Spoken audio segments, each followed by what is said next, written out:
তেল গরম হয়ে আসলে দিয়ে দিলাম শুকনা মরিচ, কয়েকটা রসুন, কয়েকটা কাঁচামরিচ,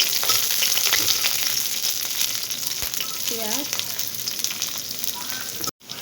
মরিচগুলো যখন ভাজা হয়ে যাবে তখন চিংড়ি শুটকিগুলো দিয়ে দেব। সবগুলো একসাথে মচমচ করে ভেজে নেব।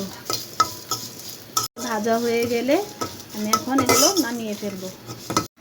মিক্সচার ব্লেন্ডে হালকা করে গুঁড়ো করে নিলাম। এখন কাঁচা পেঁয়াজ আর ধনিয়া পাতা আর সরিষার তেল একসাথে মেখে